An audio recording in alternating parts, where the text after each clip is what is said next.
السلام علیکم، میرا نام ہے عمر واحد قریشی اور آپ دیکھ رہے ہیں پاک 24/7 نیوز، اور میرے ساتھ موجود ہیں عامر مرزا سینئر صحافی۔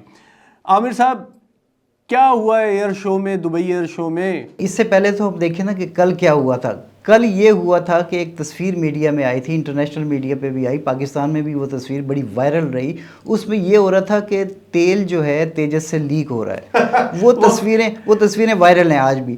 اب میرا سوال یہ ہے کہ یہ جب تیل اس کا لیک ہو رہا تھا، کبھی ایسا دیکھا ہے کرکٹ ٹیم کا میچ ہوتا ہے، فائنل ہے، اگلے دن اگر فائنل ہے تو کوئی بھی انفٹ کھلاڑی فائنل میں شامل کر دیا جائے؟ یہ طیارہ تو پہلے ہی انفٹ تھا، انفٹ کو جب آپ فائنل کھلائیں گے تو رزلٹ یہی ہوگا جو ہوا ہے۔ اور اچھا، مزے کی بات یہ ہے کہ پیسے لگا دیتے ہیں طیاروں پہ۔ رافیل پچھلی بار انہوں نے کہا جی ہم رافیل آ گیا تو ہم اس کو منہ کی کھلائیں گے پاکستان کو، اور منہ کی کھانی پڑے گی، اور جناب اب ہمارے پاس تیجس آ گیا ہے اور ہم وہ کر دیں گے، یہ کر دیں گے۔ مطلب میں یہ سمجھ رہا ہوں کہ عامر صاحب، وہ جو جنگ ہوئی تھی، یہ اس جنگ سے بڑی جنگ ہی شکست ہوئی ہے اس جنگ میں، کیونکہ اس جنگ میں تو انہوں نے پردے ڈال دیے تھے، لیکن اس جنگ میں تو پوری دنیا نے دیکھ لیا ہے کہ ان کے ساتھ کیا ہوا ہے۔ نہیں، بھارت کا جو رویہ ہے نا، یہ بھارت کی جو فوج ہے، بھارت کی جو فضائیہ ہے، اس کو ہم 1965 سے دیکھ رہے ہیں۔ 1965 کی جنگ یا اس سے پہلے جو اس وقت ہوا تھا، ایم عالم نے جو ان کے ساتھ کیا تھا، پھر جو 2019 میں فروری 2019 میں ہوا تھا، جو پاکستانی شاہینوں نے انڈیا کے ساتھ کیا تھا، پھر اس کے بعد 2025 آ گیا، مئی 2025 میں 7 رافیل گرا دیے۔ یہ گردان تو جو ہے انڈیا کی طرف سے ہوتی آئی ہے فضائیہ میں کہ ہمارے پاس یہ ہوگا تو یہ ہو جائے گا، وہ ہوگا تو وہ ہو جائے گا، لیکن ہمیشہ الٹیمیٹلی رزلٹ یہی نکلا ہے کہ وہ جس طیارے کا نام لیتے ہیں وہ طیارہ فلیٹ میں شامل کرتے ہیں، اور وہ طیارہ پہلے سے زیادہ کاغذی طیارہ ثابت ہوتا ہے اور وہ اڑ جاتا ہے۔ اچھا، نہیں مطلب میرا تو یہ، عامر صاحب آپ ٹھیک کہہ رہے ہیں، میرا ایک سوال ہے کہ اگر آپ اس قابل نہیں ہیں، آپ میں دم نہیں ہے، آپ کے اندر وہ پانی نہیں ہے ہمارا مقابلہ کرنے کا یا ایئر فورس کے اندر، تو آپ ایسے ایئر شو میں آتے کیوں ہیں؟ اب نہ آئیں۔ اصل میں انڈیا جو ہے نا، وہ ایک ایسا ملک ہے جہاں فلمیں بہت اچھی بنتی ہیں۔ وہ فلموں میں بہت اچھی فائٹ کرتے ہیں، فلموں میں ان کے ہیروز جو بڑے بڑے سورما ہوتے ہیں، اور ان کی جو کہانیاں ہیں وہ ساری کی ساری صرف کہانیاں ہیں۔ جب بھی جنگ کے میدان میں انڈیا آیا ہے، وہ کارگل کا آپریشن ہو، وہ 1965 ہو، وہ 1948 کی جنگ ہو، وہ 1971 میں بھی صرف وہ اس لیے معاملہ خراب ہو گیا تھا کہ پاکستان کا زمینی راستہ نہیں تھا۔ پاکستان کا زمینی راستہ ہوتا تو اس میں رزلٹ شاید اس سے بھی زیادہ بھیانک ہوتا جو 2025 میں ہوا تھا۔ تو یہ تو ان کی طرف سے چلتا رہتا ہے کہ ہم یہ کر دیں گے، وہ کر دیں گے، لیکن جب آپ میدان جنگ میں اترتے ہیں، جب میدان بھی ہوتا ہے اور گھوڑا بھی ہوتا ہے، تو اس وقت آپ کی کارکردگی کیا ہوتی ہے وہ سامنے ہمیشہ آتی رہی ہے، اور یہ ہمیشہ آتی رہے گی، کیونکہ بھارتی جو ہے، وہ جو برہمن ہے، وہ جو سورما ہے، وہ کہانیوں میں تو ہے، وہ زمین پہ کہیں ایگزسٹ نہیں کرتا۔ زمینی حقائق بالکل مختلف ہیں۔ میں تو یہ کہتا ہوں کہ عامر صاحب، جہازوں کا کمال نہیں ہوتا، یہ انڈین آرمی کو، انڈین ایئر فورس کو سمجھ لینا چاہیے کہ جہاز آپ کو اگر ہم GF-100 بھی دے دیں تو شاید آپ وہ بھی گرا دیں۔ جہازوں کا کمال نہیں ہوتا، یہ کمال ہوتا ہے رب العالمین کی رحمت کا، یہ کمال ہوتا ہے ان شاہینوں کا جو اس جہاز کو بیٹھ کر، اس ومان میں بیٹھ کر جو اڑتے ہیں اور آپ کے طیارے گراتے ہیں، آپ کو شکست دیتے ہیں، اور آپ کے ایئر شو میں آپ کا اپنا ہی پائلٹ بغیر کسی، ابھی تو ہمارا سامنا آپ کا صرف زمین میں ہی ہوا جناب، ابھی تو وہ GF-100 اڑا ہی نہیں تھا، آپ پہلے ہی گر گئے۔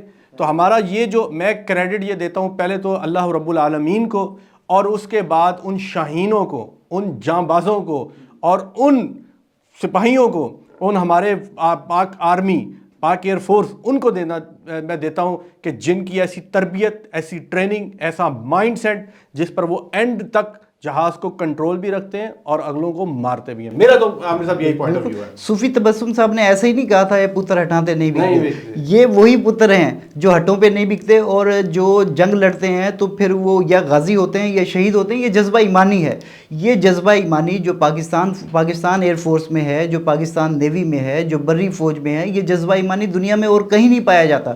اور ہر مرتبہ جب بھی جنگ کا میدان لگتا ہے، جب بھی گھمسان کا رن پڑتا ہے، تو یہی ثابت ہوتا ہے کہ یا یہ غازی ہیں یا یہ شہید ہیں، اور ہمیشہ دونوں صورتوں میں انہوں نے فتح ہی حاصل کرنی ہے اور ہمیشہ فتح ہی حاصل کرتے ہیں۔ اور انڈیا کے یہ جو شور ہیں، یہ جو ڈرامے ہیں، میک انڈیا اور گریٹ انڈیا اور رائزنگ انڈیا، یہ سب فراڈ ہیں، یہ دنیا کو دکھانے کے لیے ہے۔ نہ انڈیا کبھی میک ہوا ہے، نہ کبھی ریز ہوا ہے، اور نہ کبھی شائننگ انڈیا ہوا ہے، نہ کبھی رائزنگ انڈیا ہوا ہے۔ یہ صرف اور صرف سیاسی کارڈ ہیں، سیاسی سلوگنز ہیں، وہ استعمال کیے جاتے ہیں اپنے عوام کو نشہ دینے کے لیے، اپنے عوام کو بتانے کے لیے کہ ہم لڑ رہے ہیں، ہم اتنے بڑے ہو گئے ہیں، ہمارے ہیروز یہ ہیں، ہماری فلمیں یہ ہیں۔ ٹھیک ہے، آپ اچھی فلمیں بناتے ہیں، آپ اچھی فلمیں بنائیں، آپ جنگ نہ لڑیں، جنگ لڑنا آپ کا کام نہیں ہے۔ یہ وہی تیجس طیارہ، یہ جو تیجس طیارہ گرا ہے نا، یہ پچھلے 11-12 سال سے یہ بنانے کی کوششیں کر رہے تھے۔ کبھی اس کے اندر ٹیکنیکل فالٹس آ جاتے تھے، کبھی اس کا تجربہ ہوتا تھا تو انجن کا فالٹ نکلتا تھا، اور اس مرتبہ تو یہ ہوا ہے، اس میں جو انجن استعمال کیا گیا ہے وہ انجن امریکہ کا انجن ہے، اور وہ طاقتور ترین انجن ہے۔ انہوں نے اپنے ساتھ ساتھ امریکہ کا بھی بیڑا غرق کرا دیا، بالکل ایسے ہی جیسے پہلے مئی میں جو جنگ ہوئی تھی اس میں اپنے ساتھ ساتھ فرانس کا بیڑا غرق کرایا تھا، اس مرتبہ انہوں نے امریکہ کا بیڑا غرق کرایا، کیونکہ انجن اس بیچارے امریکہ کا تھا اس میں۔ کیونکہ عامر صاحب امریکہ بھی تو دیکھیں نا، ان کا بیڑا غرق کر رہے ہیں۔ ڈونلڈ ٹرمپ جو ہے، پریزیڈنٹ ڈونلڈ ٹرمپ، وہ کتنی دفعہ کہہ چکے ہیں کہ 7 طیارے، وہ میں کہتا ہوں اب 8 ہو گئے ہیں، اب 8 ہو گئے جی۔ میں تو کہتا ہوں ڈونلڈ ٹرمپ صاحب کا جی بہت شکریہ آپ کا کہ آپ نے جو ہے وہ 7 طیارے کہہ کے وہ اتنا انہیں خوفزدہ کیا ہے کہ اگلا طیارہ بھی گر گیا۔ تو یہ مطلب میں تو اس پر انہیں یہ کہوں گا کہ یہ طیارہ جو ہے تیجس طیارہ، یہ عامر صاحب مہنگا بھی ہے، اس میں ٹیکنالوجی بھی اچھی یوز کی ہے انہوں نے، اور اس کو جیسے کہ آپ نے بتایا کہ امریکن انجن ہے، اور اس کا جو ہے وہ ساری ٹیکنالوجی، اور وہ ظاہر ہے وہ انہوں نے بہت پیسہ لگایا ہے۔ JF تھنڈر جو ہے وہ میرا خیال ہے کہ اس کے مقابلے میں سستا تیار ہوا ہے۔ میرا یہ ذاتی خیال ہے کہ کل جب ملاقات ہو رہی تھی نا بھارتی پائلٹس کی پاکستانی پائلٹس کے ساتھ، اور وہ JF-17 تھنڈر کے ساتھ سیلفیاں کھنچوا رہے تھے، تو انہیں سیلفیاں کھنچوانے کے ساتھ ساتھ پاکستانی شاہینوں سے یہ بھی پوچھنا چاہیے تھا کم از کم کہ بھائی آپ لڑتے کیسے ہیں، کوئی ٹپس ہمیں دے دیں کہ کیسے طیارہ اڑایا جاتا ہے، کیسے لڑا جاتا ہے، تاکہ یہ طیارہ بچ جاتا ہے۔ اصل میں بتاتا ہوں، وہ JF تھنڈر کے ساتھ تصویریں کھنچوانے سے بجائے نا وہ کسی شاہین کے ساتھ تصویر کھنچوا لیتے نا، تو شاید کوئی عقل آتی ہے آپ لوگوں کو، کوئی بھارت کو کچھ سمجھ ہوتی، صلاحیتیں منتقل ہو جاتی۔ کم سے کم ایسا کریں میں آپ کو بتاؤں، یہ لڑائی جھگڑا چھوڑیں، یہ لڑائی جھگڑا عامر صاحب ان کے بس کی بات ہی نہیں، ان کے بس کی بات نہیں ہے۔ آپ پاکستان ایئر فورس سے رابطہ کریں اور تربیت لیں، وہ چھوڑیں لڑائی جھگڑا آپ لوگوں کے بس کی بات نہیں ہے۔ بالکل صحیح۔ لڑائی جھگڑا مومن لڑا کرتے ہیں، مومن کو پتا ہوتا ہے کیسے لڑتے ہیں، مومن تیار ہوتا ہے۔ جب تک شوق شہادت، آپ تو جناب میں کیا آپ کے بارے میں بات کروں، آپ تنخواہوں کے لیے کام کرتے ہیں، وہ شہادت کے لیے کام کرتے ہیں۔ جب بندہ آئے جنگ میں اس لیے کہ اسے شہادت ملنی ہے، اللہ تعالیٰ کے راستے میں اس نے جان دینی ہے اپنے ملک اور قوم کے لیے، جو اس مائنڈ سیٹ سے آئے گا وہ کیا آپ اس سے لڑیں گے، وہ کیا اس کے طیارے گرائیں گے آپ۔ ہم کوئی غرور نہیں کرتے، ہم بڑی عاجزی کے ساتھ اللہ تعالیٰ کے حضور بڑی عاجزی کے ساتھ ہم یہ بات آپ کو سمجھانا چاہتے ہیں۔ اس بات کو سمجھیں، ہمارے شاہین نوکریوں کے لیے نہیں لڑتے، ہماری آرمی تنخواہوں کے لیے نہیں لڑتی، ہماری آرمی عہدوں کے لیے نہیں لڑتی، ہماری آرمی لڑتی ہے اللہ تعالیٰ کے لیے، اپنے ملک اور قوم کے لیے۔ یہ جذبہ قرآن نے انہیں دیا ہے۔ اگر آپ شاید ہمارا قرآن کو پڑھیں تو آپ کو پتہ چلے گا کہ کیسے لڑا جاتا ہے۔ عامر صاحب مزید اس پر کیا ہم کریں گے تاکہ ہم اسے وائنڈ اپ کریں اور تھوڑا سا؟ مزید یہی ہے کہ مودی صاحب جو ہے وہ پوری دنیا میں رسوا ہو چکے ہیں، وہ اپنی سیاست کھیل رہے ہیں، وہ انتہا پسندی کی سیاست جو ہے ان سے باز آ جائیں۔ 1 دفعہ 2 دفعہ 3 دفعہ 4 دفعہ آپ نے لڑکے دیکھ لیا، ہر مرتبہ آپ کو جو جواب ملا وہ آپ کے سامنے آ گیا، آپ کو پتہ چل گیا آپ کتنے پانی میں ہیں، پاکستان کتنے پانی میں۔ چھوڑیں، کوئی اور کام کریں، بلکہ سیاست بھی نہ کریں۔ اب 1.5 ارب آبادی ہے، 1.5 ارب آبادی انڈیا کی ہے۔ آپ پرانا کام کریں، وہ آپ اچھا جانتے ہیں۔ چائے اچھی شاید بنا دیں گے اور ہمیں بھی پلائیں اور آپ خود بھی، اور بلکہ چائے کیا اچھی بنائیں گے، چائے بھی ہم ہی اچھی بنا کے پلاتے ہیں۔ صحیح بات ہے، وہ فنٹاسٹک ٹی والا، چائے بھی ہم ہی آپ کو بنا کے، چائے بھی ہم نے آپ کو پلائی، اور بہت فنٹاسٹک ٹی تھی جو ابھی نندن کو پلائی تھی ہم نے، وہ اس نے خود کہا تھا کہ فنٹاسٹک ٹی۔